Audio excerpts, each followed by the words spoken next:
I'm Samantha Mowat. I'm a clairvoyant psychic and a contactee, and you'll have to excuse me gardening while we're doing this video. I have been trying to renovate and work and do homeschooling and everything else right now, so I'm trying to juggle a lot and don't really have a lot of time to get done everything I thought that I would like to get done, so I thought, why not combine two things? So you'll have to excuse me playing with plants while talking to you. So I want to talk to you about an encounter I had in 2013. And I want to talk about some events going on before then. You see, around that time I had very small children, and it was kind of weird because the only time of day that I'd have to myself at that time was like past 8 o'clock at night till whenever I went to sleep. And so that's when I normally did a lot of my meditating. Every night I would try my best to go onto my bed at night and sit in a cross-legged position, try to ground myself by visualizing a cord of energy going from either my feet or my root chakra or my sacral chakra going straight down to the center of the earth, joining with that energy, and then cleansing and clearing my auric system, allowing for fresh, more almost like source energy to flow through me. And one thing I found while I was doing that was there would be this really interesting energetic shift going on. I noticed that I would start to have things like, sorry for the noise, I would start to have things like this energy that was coming around at night, and it felt different than a lot of the other energies. It felt like something was evaluating me or gauging me. It kind of felt like it was kind of checking me out and getting to know who I was and what it was that I was all about. And at first I wasn't really sure who it was because it didn't really present itself in the way that craft normally does. Like normally when you feel ET craft, you can feel like, sometimes you'll feel like a humming or a buzzing. Sometimes you can get the feeling of the energy being more alive, and that's a really wonderful feeling.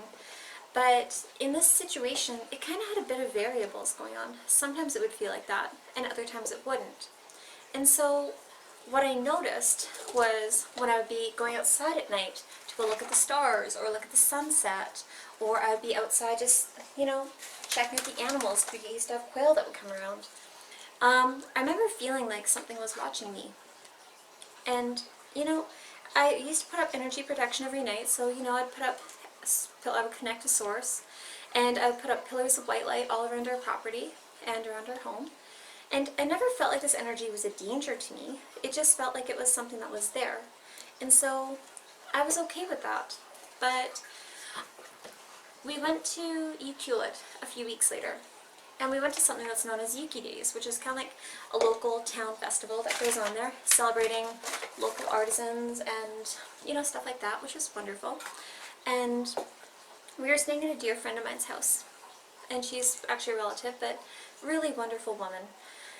And while we were there, I noticed that I could feel that energy, even in the little bit of time before I went to bed that night. It felt like something was watching me or just keeping an eye on me. And it's kind of a weird feeling when you can sense that you're being watched, because you can feel if it feels like it's a person who's watching you, because it kind of can make you feel uncomfortable, or you can feel if it's like an angel that's watching you, because you feel like the sense of protection, you feel loved and taken care of. Whereas this energy felt like it was different. It felt like it was analyzing me and evaluating me, just kind of trying to figure out exactly who I was and if it was the right time to be talking to me, that kind of energy. And so, anyway, while this was happening, I remember thinking, okay, that's kind of peculiar, but really not a bad thing. And so I just kind of let it carry on its merry own way. I didn't think to put up energy protection that night because, quite frankly, I was exhausted. And I was in a place that wasn't my home, and so my usual patterns weren't quite maintaining themselves. So when I went to sleep, I fell asleep quite quickly and quite easily, and I woke up a couple hours later. And you see, the thing about Ukee is it's a small little town. It's right near Tofino, so it's like on the west coast, and it's very quiet. You don't really have city noises. You don't really have the sound of like lots of traffic going by. You don't really have a lot of the city noises. You tend to just have the sound of nature, which is really quite beautiful, unless the odd car is going by. But when I woke up, it was different because it was so much more quiet than when I went to bed. And this can be a bit of a peculiar feeling if you wake up and, you're caught off guard because you don't really sometimes we don't really pay attention to what's going on around us. And that was the case for me in that situation. But I noticed I was getting this feeling or this sensation like there was an energy presence outside. Oops, one second, knocked a plant over. It felt as though this energy was calling to me, like it was trying to invite me to go outside with it. And at first I wasn't really sure. I'm like, who the heck is this? And my first reaction was to figure out what direction the energy was coming from. And so I felt the energy and I'm like, okay, it doesn't feel like it's coming from my left or behind me or to my right. It feels like it's coming in front of me. And then when I figured that out, I started to notice something. I noticed that there was a humming or a buzzing energy going on. It felt like the air was alive once more, but not in the same way that it feels like when there's craft nearby. When you have like a UFO or a spacecraft type thing, or interdimensional craft, whatever it is you want to call it, above your home, you tend to feel the energy pulsating above you. And I thought like this felt like it was smaller, more concentrated, more so like a vortex. And I didn't realize at the time that this being had opened up a vortex on the deck that's outside of where we were staying, and it was only several feet away from me.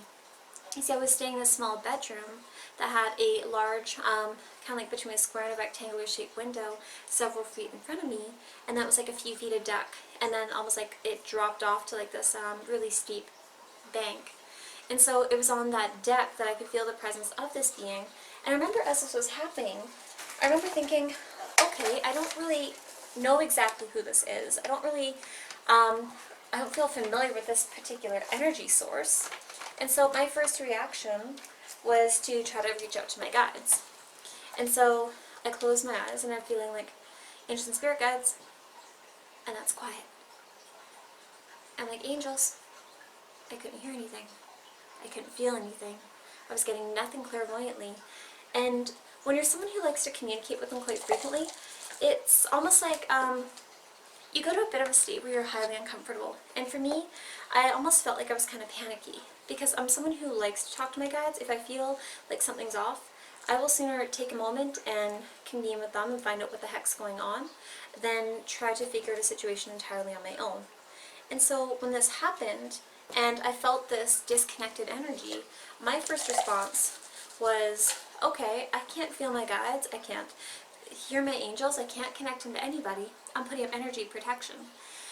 And so I took a moment and I connected straight to source, which is what I talked about earlier with the grounding cord energy, where it's like my energy would go from like either my root or my sacral or my feet and go straight down to the center of the earth, and then pull that white light around me. I went straight to that energy where I pulled the white light all around me, put pillars of white light up around all four corners of where we were staying, and put up almost like an energy perimeter. And when I did this, I told the being that I wasn't comfortable right now, and it was very respectful of this, because it had been calling me outside saying, Samantha Mowat, Samantha Mowat, and quite commonly they'll do this if they're trying to get you to come out with them. And you know, it's not because they're trying to hurt you, it's because they're trying not to get you, how can I explain this? They're trying to get you to either walk through a window or walk through a wall, and quite frankly, a lot of contactees were quite used to that. I know it may sound very odd or peculiar to be like, oh, what do you mean you're walking through walls?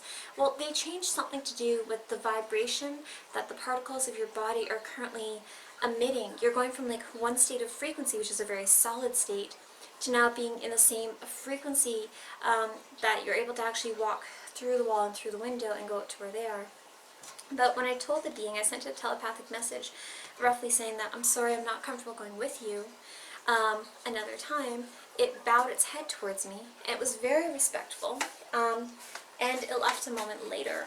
And I'm probably forgetting some bits of this encounter, so please bear with me. But I remember the next morning, after I felt that energy leave, and it took me a little while to go to sleep after that.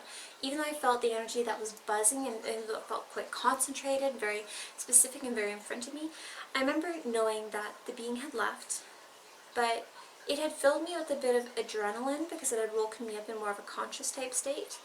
And so when this happened, and I did finally fall asleep that night, as soon as I woke up in the morning, I remember thinking, oh my goodness, who was this? What happened? What's going on here? And so I remember telling my husband about it, and he was packing our stuff and getting ready to go home, and I went outside, and I stood on the deck, and I walked to the spot where I had energetically sensed where this being had been standing. And I stood there for a few moments just taking in the energy, feeling what it felt like. and it felt like it was alive and like it was tingling. It felt like that buzzing energy was concentrated, and as though the being had left like a strong energetic signature in that place. And so because that happened, it gave me further confirmation that, okay, I did have somebody pop by last night, and that was fine. And how can I explain this? I felt like I did feel safe when this happened, but I don't know. It was just a bit of a different encounter, one that I really wasn't expecting to have that day. Especially because the thing you'll find when you go to different locations is at certain points you might be a location that's easier for certain kinds of beings if they use, say, vortex technology instead of craft technology or orb technology to come access you. Because there would be no neighbors to see this, like with having a vortex showing up outside. The property that was right beside this house was actually all forest, and right in front of it was the ocean. And it was very well hidden, like it's a very private property where you really cannot see what's going on in your neighbors' yards, which is quite wonderful. And I think that's part of the reason why this being had made the choice to contact me at that location. But I think that's all that I want to talk to you about right now. I might make another YouTube video in a few months, we'll see. But I hope you have a beautiful night. I'm going to try to get all of these guys transplanted into some cups today, big and small. And I wish you peace, love, and light. Bye!